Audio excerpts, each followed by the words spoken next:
Hillel, thank you for your kind words. You've provided inspired leadership for the establishment of this UN Summit on Human Rights. And Elizabeth, thank you for your very kind words of introduction. I'm delighted to be here to join, as Hillel has said, to join the heroes of our moral heroes of our time, and barring the Olympian metaphor, he did the gold medalists of moral courage, and to participate in the common cause which brings us together, the struggle against hate, against racism, against atrocity, against false imprisonment, against impunity, against injustice, and this as part of the larger struggle for human rights and human dignity, for international justice in our time. As my father would tell me when I was too young to understand the profundity of this message, when he said that the pursuit of justice is equal to all the other commandments combined. And this must be your life's credo. But I have to say that it was my mother who, when she would hear my father saying these things, would say to me that if you want to pursue justice, you have to understand, you have to feel the injustice about you. You have to go in and about your community and beyond and feel the injustice and combat the injustice. Otherwise, the pursuit of justice is a theoretical abstraction. I suspect that it was because of these teachings that I got involved in the two great struggles of the second half of the 20th century. The struggle against apartheid in South Africa and the struggle for human rights in the Soviet Union, symbolized there by the struggle for Soviet Jewry, and got involved with two political prisoners who represented the soul and struggle of these two great, heroic human rights struggles. Anatoly Sharansky in the former Soviet Union and Nelson Mandela in South Africa. And it was the great Soviet dissident Andrei Sakharov, sometimes spoken of as the father of the human rights movement, who, when I took up the Sharansky case, said to me that one had to understand that the Soviet Union sought, in effect, to imprison human rights with the imprisonment of Anatoly Sharansky. As he put it, the trial of Anatoly Sharansky was the trial of human rights in the Soviet Union. They sought to quarantine his speech, to make his human rights advocacy a crime. And as Sakharov said of Sharansky, and as can be said of Mandela, as he put it, Sharansky is each and every one of us. Sharansky represents us all. And I would say this is true of each of the moral heroes involved in our meeting today, each engaged in the struggle for human rights. Each of you represent us all. And the approach of advocacy on behalf of these moral heroes, on behalf of the political prisoners, was also given by Sakharov, who said that one has to mobilize shame against the human rights violator. One has to put the human rights violator in the docket. And it is through my involvement, first in the struggle for Sharansky and other political prisoners in the Soviet Union, then afterwards with Mandela, that I developed a model, an advocacy model, that I want to share with you with respect to how does one take up the cause of political prisoners? How does one mobilize shame against the human rights violator? How does one stand with the political prisoner to make sure that he or she is never alone, but that we stand in solidarity with them in the struggle and in their just cause? The first thing is, as we did in the Soviet Union, was to make legal representations within the human rights violator country itself. As I say, to put the human rights violator country in the docket, because the violator regimes are themselves preoccupied with their legitimacy. And so one has to expose and unmask their human rights violations. I developed a kind of 800-page legal brief which was to be presented in a Soviet court. All had been arranged. One day before I was to appear in the Soviet court, I was arrested, detained and expelled, driven out to the airport at breakneck speed by any standards, alighted onto a Japanese airliner, which fortunately was going to London and not to the Far East. Just before the plane took off, I mentioned to the airline steward, advised the Canadian Embassy I'm being expelled, advised Dan Fisher, then the Moscow correspondent for Los Angeles Times, I won't be able to meet him for dinner because we were to meet to discuss the Sharansky case. When you get expelled, as I had, the thing that concerned me most was the plight of those that had been left behind. All my materials had been seized, including names of witnesses and so on, and I was terribly concerned about what happened with those left behind. When I arrived in London, I phoned my wife and said, don't tell anyone I've been expelled. She said, what do you mean? It's all over the papers. Dan Fisher broke this story and it became front page news. At that time, Anatoly Sharansky was a celebrated international human rights hero. And so through him, I got, as Andy Warhol would put it, the 15 minutes of fame. But we then sought to use that in terms of making the case generally speaking. I have to say that my own government was terribly effective and assisted Canada at that time. When I arrived then in London, they held a press conference on my behalf. When I returned to Canada, the Canadian Foreign Minister at the time, Flora MacDonald, met me at the airport in an important symbolic gesture, and Canada then suspended all bilateral Helsinki agreements with the Soviet Union, sending a message that these kinds of imprisonments and expulsions cannot be undertaken with impunity. And so the second important model, get your own government involved actively in making representations on behalf of the political prisoner where that is possible to do so. The third, to mobilize governments internationally. And here I learned a very important message. The families of political prisoners, where that is possible, play such an important role. Anatoly Sharansky's wife became the face of Sharansky while he was in prison, and through her opened doors to meetings with governments, in the same way that Winnie Mandela became the face as well for Nelson Mandela when he was in prison. And so the importance of the families bringing a personal involvement and that kind of human resonance to the political prisoners. A fourth issue that is very important, to get parliaments involved. For example, we got the Congress of the United States in the Jackson-Vanik Amendment to sanction the Soviet Union at the time, the Canadians to sanction South Africa's. Fifth, to petition international courts and tribunals using legal briefs, again providing international resonance for the case and cause. Sixth, invoking the UN system, and we discussed this yesterday in our meeting. There are now a variety of instruments available within the UN system. We should use it. The thematic reporters, the country reporters, the United Nations Working Group on Arbitrary Detention, which I have found has been very valuable in exposing and unmasking the arbitrary and illegal detentions of the human rights violators. The Universal Periodic Review, you know these things, but use them. Use that UN system, and I want to pay a tribute to the Canadian ambassador to Geneva, Lisa Goldberg, who yesterday hosted our meeting, for her involvement in this struggle on behalf of political prisoners, as well as my own government. One thing I can say, I may be in the opposition, but on these issues, we stand together in common cause. Number 7, to work with and mobilize the NGO community, as we did with Helsinki watch groups at the time, as we did with groups with regard to South Africa.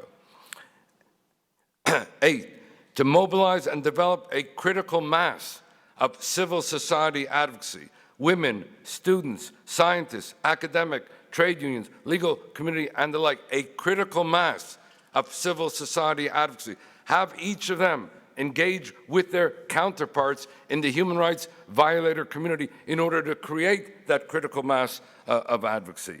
Let me give you one example of how this thing can work.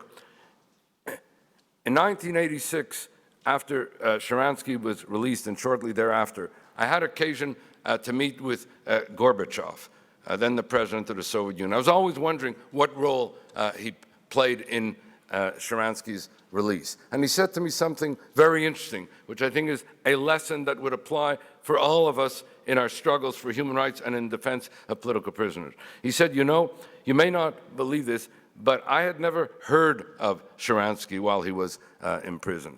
My first trip I made was to Canada in 1984 as a Minister of Agriculture at the time. I was not yet President of the Soviet Union. I appeared before the Canadian Parliamentary Committee on Agriculture. He said, but instead of having questions on agriculture, people were asking me questions about this Sharansky. And I had never heard of this Sharansky. I left the Canadian parliamentary buildings, and there was this huge demonstration with respect to Sharansky and human rights and so on. I met with the Canadian Minister of Agriculture, Mr. Whalen, and he spoke to me about Sharansky. When I became president, he said, shortly thereafter, I asked for the file. And he said, I looked at the file of Sharansky. He said, yes, he was a troublemaker, but he wasn't a criminal. He said, but most important, and here's the lesson, he said, and it was costing us to keep him in prison. It was costing us economically, politically, morally, and the like, and so I ordered his release. And so the importance thereby of mobilizing shame against the human rights violator, of mobilizing a critical mass of civil society advocacy which joins together with NGOs, with governments, with parliaments, with petitioning of courts, and the like. And so it was that in South Africa, we worked the same kind of model, and there had the advantage of an indigenous movement within South Africa, a great and courageous anti-apartheid movement within South Africa. In 1981, I was invited, and here the two cases come together, interestingly enough, the Sharansky and the Mandela case, and say something about defense of political prisoners, and with this I move to a close.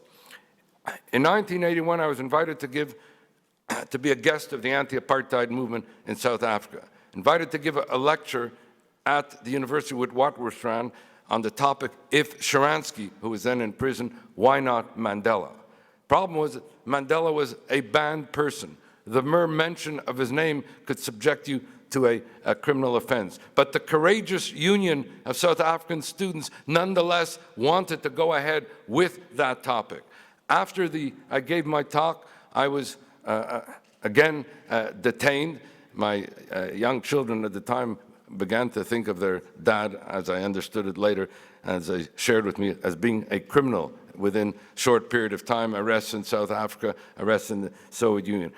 And I was asked to meet with the then Foreign Minister of South Africa, Pik Botha. When I entered his room, and I had no idea why I would be invited to meet with him, when I entered his office, he pointed to a picture on the wall, and he said, you know who that is? And I said, yes, that's Anatoly Sharansky. He said, right. I could not understand how someone could represent this great defender of human rights, Anatoly Sharansky, against our enemy, the communist Soviet Union, and speak in the same breath about the communist Nelson Mandela. And I said, well, both Sharansky and Mandela are fighting for the same thing. They're both fighting for freedom. They're both fighting for human dignity. Pik Botha tried to give me a lecture on how apartheid was an exercise in pluralism, the separate but equal, etc. And at the end of the discussion, I said to him, because he kept pressing how the Soviet Union was a human rights violator, I said, you're right, the Soviet Union is a human rights violator. But South Africa is the only post-World War II government that has institutionalized racism as a matter of law. Apartheid is not just a racist philosophy, it's a racist legal regime. And for so long as it is necessary, from wherever I am, I will fight against this racist legal regime. In 1990, Nelson Mandela emerged after 27 years in a South African prison, much of it in solitary confinement and the like, emerged to not only preside over the dismantling of apartheid, but to become the president of a democratic, egalitarian, non-racial South Africa. As I said at the time of the conferral of honorary Canadian citizenship on Nelson Mandela, He visited Canada in 1990, one of the first countries he visited after his release, addressed the Canadian Parliament in 1998, made an honorary citizen in 2001. That Nelson Mandela embodied the three great struggles of the 20th century: the struggle for freedom, the struggle for equality, the struggle for democracy, symbolized and anchored in his personal struggle and in the anti-apartheid struggle. He represented tolerance, healing, reconciliation, and spoke of the importance of education as the most important transformative agent for a culture of peace. His emergence after 27 years in prison, not only to dismantle an unjust regime, but to build and govern a renewed nation, a rainbow nation, is the ultimate expression of hope and antidote to cynicism. I returned to South Africa 2 years ago and was asked to meet with Botha again. I found something that was astonishing.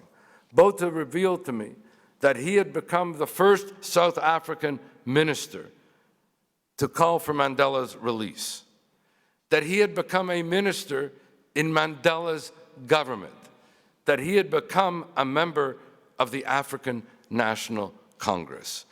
This, to me, was yet another profound example of Mandela's capacity to convert adversaries into allies, to convert prison wardens into the struggle against apartheid. An amazing capacity to build bridges, and as his lawyers in South Africa would say to me, without any hate, without any rancor, without any sense of revenge, after being 27 years in a South African prison. And he bequeathed a great legacy of how to stand up against injustice, of how to confront state-sanctioned cultures of hate, but not to hate yourself, of how to unify a rainbow nation, of how to institutionalize a post-apartheid South Africa as a model of constitutionalism. If you want to see a model Bill of Rights, go to South Africa. If you want to see a model independent constitutional court, go to South Africa. This is part of the Mandela legacy. But his most important legacy may be the importance of defending political prisoners. Think about it. If Mandela had not been freed, the whole history of South Africa would have been different. The whole inspiration that we take from a Mandela for us today would have been different. And this was brought home to me when I attended the funeral of Mandela in December in South Africa. And there was a young woman standing near his casket when we went for the visitation of his casket. And I asked her about what did Nelson Mandela mean to her. And she said to me, Nelson Mandela means to me that I have to live every day in such a way as to make it better for somebody else. And then she added, you know, I'm free. I'm a free person. I was born in a post-apartheid South Africa. But I have to live my life every day so as to never betray the legacy that Nelson Mandela gave us, to always do everything I can to live up to that legacy. And it was those remarks which recalled to me the importance of the defense of political prisoners, because the political prisoners symbolize and bring about the larger struggle for human rights in our time. And in the cases of Sharansky and Mandela, not only were they the soul and substance of those struggles, but they transformed human history by their involvement in those struggles. And so, since then, I've devoted the last 25 years to working with the great political prisoners of our day, whether it be Professor Saad ad-Din Ibrahim in Egypt, whether it be some of the great Iranian political prisoners like Nasrin Sotoudeh, whether it be political prisoners still in Africa, such as Isaac Duke in Eritrea. And Eritrea is one of the places where prisoners are not only suffering, but have in fact disappeared. It has been called a prisoner state.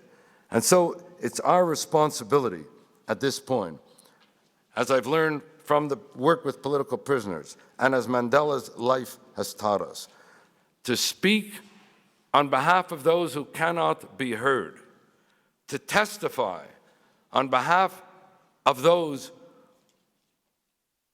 who themselves are unable to bear witness, to act and advocate on behalf of those who are putting not only their livelihood, but who have put their lives on the line, as Mandela did again and again, as each of the moral heroes with us today have been putting their lives on the line again and again.